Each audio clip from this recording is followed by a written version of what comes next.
Agora, Luiz Berto é meu conterrâneo e, além de conterrâneo, ele tem umas coisas. Por exemplo, ele tem um livro chamado Romance da Besta Fubana, que é o livro que apareceu mais na mídia, ganhou 2 prêmios nacionais, inclusive um prêmio da UBE do Rio de Janeiro, não foi, Beto? Oi. É? E por conta desse livro, ele tem muita história para contar. Eu virei gigolô da besta. Não, Viajei. eu prefiro que ele fale sobre ele mesmo, mas só para que vocês fiquem sabendo, existe um blog na internet chamado o Jornal da Besta Fubana, que é www.luisberto.com. Esse, no mês de março, 4.700.000 hits no site. Então, daí você tem isso no mundo todo. Então, Berto. A minha mãe, quando a gente comentava o sucesso, né, do blog da Besta Fubana, e minha irmã ficava falando que só tem safadeza, sem vergonha. Aí mamãe formulou uma teoria, ela explicou, ela disse, se fosse coisa séria, chamando o povo para rezar, para ir para a missa, não fazia sucesso, mas safadeza, sem vergonha.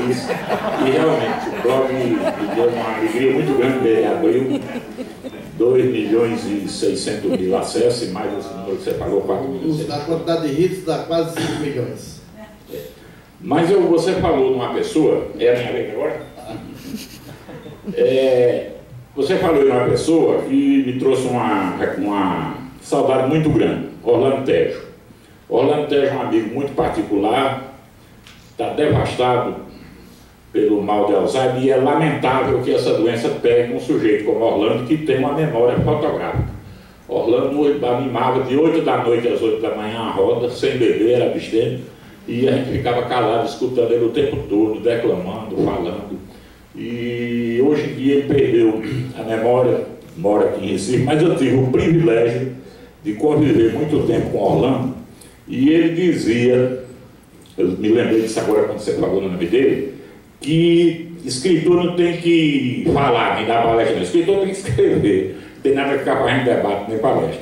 E a outra coisa que ele falava, isso eu me convenci disso, que a gente tem que escrever, tem que ficar dando palestra para não falar besteira. A outra coisa que ele falava é que a amizade gera abuso de confiança.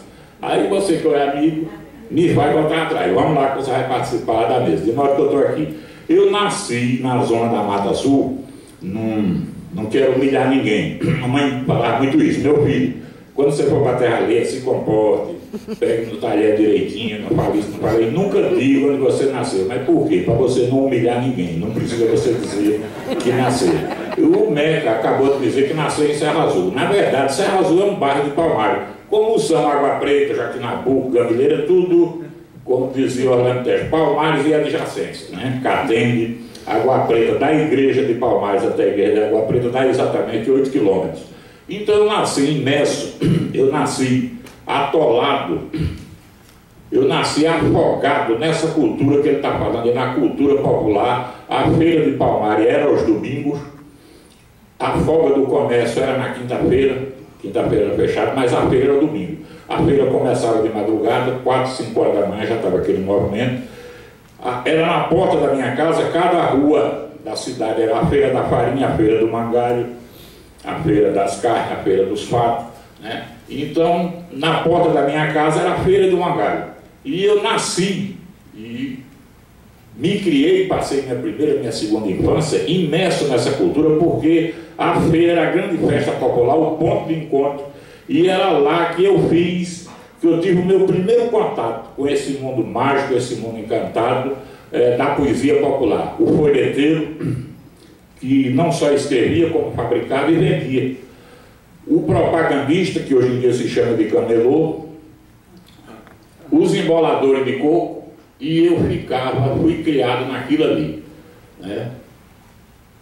Aquilo foi um banho, foi a minha formação. Devo e agradeço, sou profundamente agradecido até hoje ao fato de eu ter vivido esse tipo de coisa. Minha mãe dizia assim, quando você vê uma roda de cabra safado e gente falando besteira, pode ir lá que o Bertinho está lá no meio. Porque eu gostava. Na roda do camelô ainda tinha um detalhe, ele não podia ficar de coca, nos outros ele ficava de coca, porque o camelô não deixava. Eu trabalhando de peito de coca, menina, tem uma tabica assim, né? Ficava vendendo cachete. Que foi outra figura que eu aproveitei no meu romance da Besta Cubana, que por sinal tornou-se o personagem principal de tanta força que ele tinha. Planejei um livro, criei um casal para ser a dupla de personagens principais.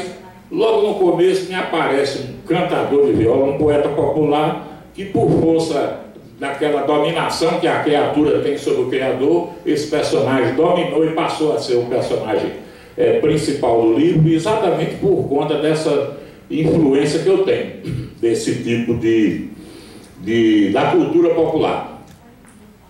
Gratas, eternas lembranças que eu tenho de uma dupla de emboladores, arengando na feira, dado um modo qualquer. O folheteiro, os títulos dos folhetos que eu tenho na cabeça até hoje.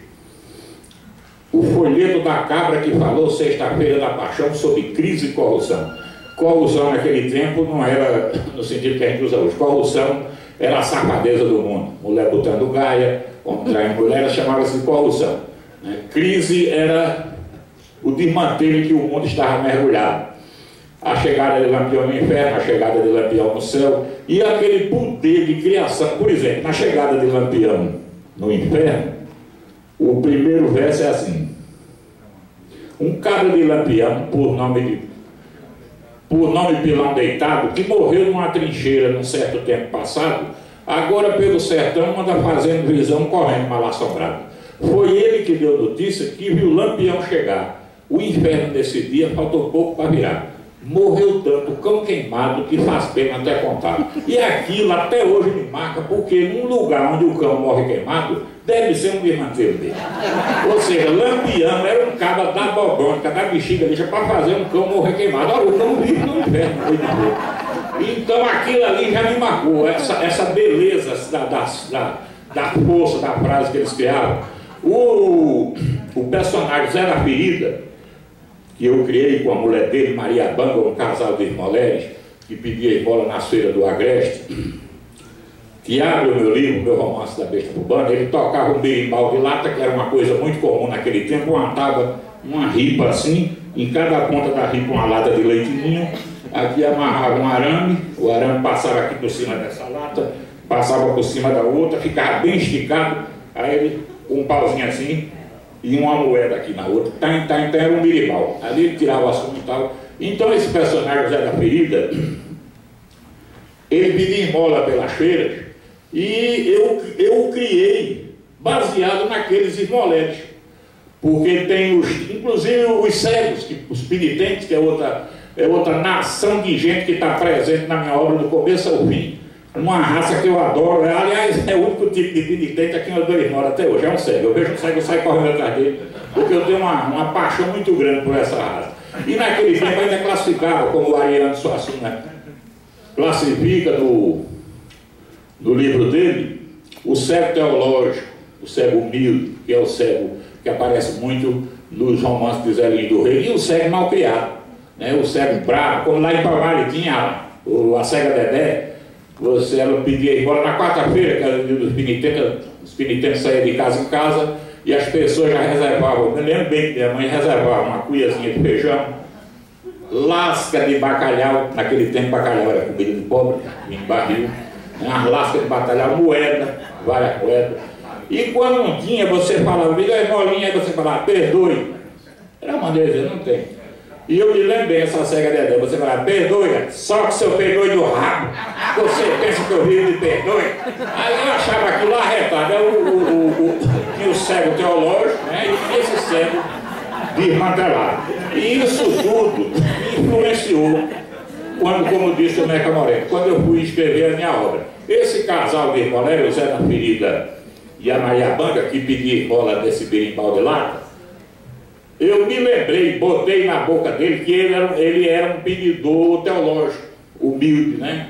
Contava aquelas presepadas que anos depois, nos anos 70, criaram essas modernistas, criaram um negócio chamado realismo fantástico, literatura do realismo fantástico. Aquilo ali é essa que eles chamam de literatura fantástica, aquilo era pinto na boca desse povo, dos caras que criavam os folhetos como é que se diz, era besteira, eles faziam isso assim na hora, no momento. Então eu coloquei na boca desse Zé da Ferida, por exemplo, a discussão do fiscal com a fateira. O fiscal, aquela figura que saía com um talãozinho, me lembro bem, lá em Palmar era Seu Jaú, o nome dele. E o cara tá assim, um matuto com uma tuia de abacaxi, ele vinha com um papelzinho e olhava e calculava o imposto da prefeitura. 10. Aí ele rasgava aqui, dava pro cabo, o cabo pagava na hora.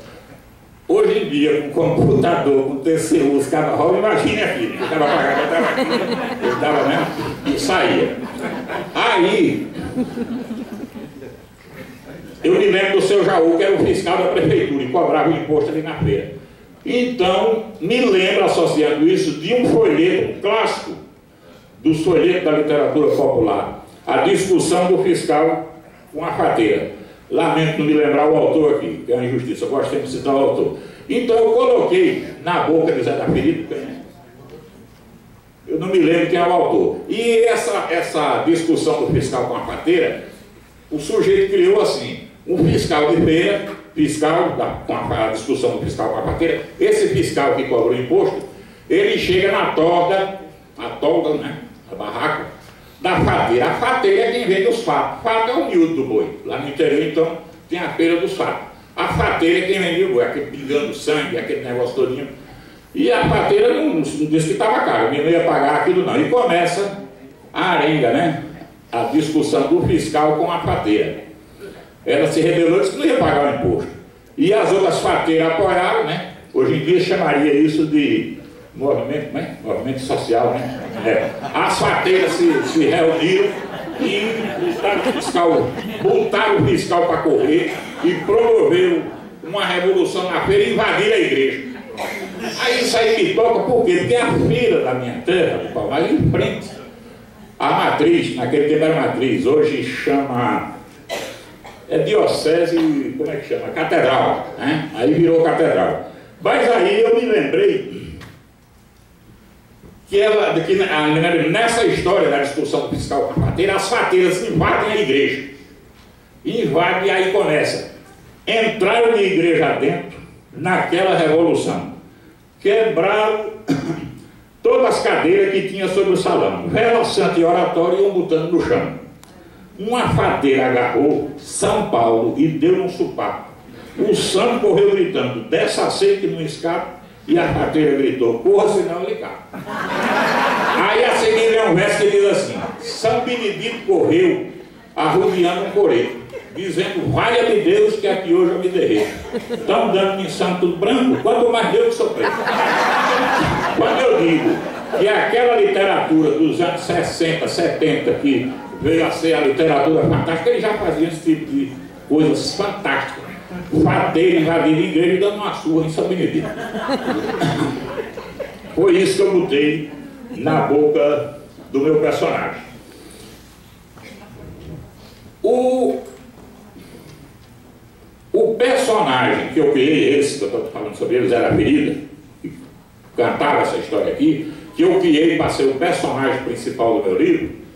Então, de repente, no começo da história, apareceu um sujeito lá na cidade, um propagandista, que é o nome que se dá hoje, daquele tempo que hoje chama-se Camelô, o Natanael, o predestinado, que desceu em Palmares no trem e chegava de Recife às 8 da manhã e chegou com aquela pompa, aquela solenidade, e dali para frente, como eu já falei, ele dominou a minha ficção, dominou a minha história, bagunçou o meu enredo, ele passou a ser o personagem principal, exatamente, acho que é pela influência que eu tenho dessa coisa fantástica. Por isso que com a chegada de Natanael chegou também a besta cubana, aquele ente impressionante que veio lá do espaço, né, e que se dimensiona conforme ela era o dobro do tamanho do Sol, mas quando entrou na estratosfera aqui da Terra, o único lugar do mundo que ela achou para pousar foi exatamente em Palmares, meia-noite, 2 carreiras de peito, mas também ela tem uma banda macho da banda fêmea, e posa e ela vai logo se homiziar, vai logo conferenciar com quem? Com o Natanael. E daí para frente, quem quiser saber a história, compra o livro. Pois bem, eu repito a influência que a minha minha ficção teve desse tipo de cultura, de literatura popular, é total, e eu confesso e dou a mão palmatória. Talvez eu não fosse o ficcionista pobre, raquítico que eu sou, se não tivesse a influência dessa cultura todinha, dessa cultura popular. O Neca falou aí do texto de abertura da prisão de São Benedito, e realmente o título do livro é um acontecido lá de Palmar. Palmar é uma cidade que tem festa para todos os santos, dia 13 de dezembro, festa de Santa Luzia, no bairro do Ferroviário, festa de São Sebastião, dia 12 de janeiro, lá nas Pedreiras, a festa de Nossa Senhora da Conceição, no centro da cidade. Cada bairro tem uma festa, e como toda festa do interior, tinha o seu santo. Menos a Coreia, a zona boêmia, onde moravam as moças, né, que, conforme que foi anunciado essa semana, são felizes, mesmo sendo rapariga, o termo que ainda usava lá. Então, elas se reuniram e criaram uma festa.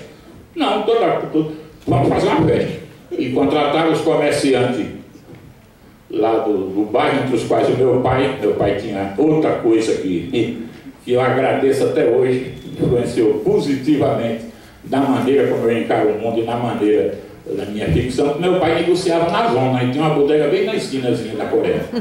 Então isso é uma coisa até hoje que eu agradeço. Não só a maneira de ser do meu pai, mas o fato dele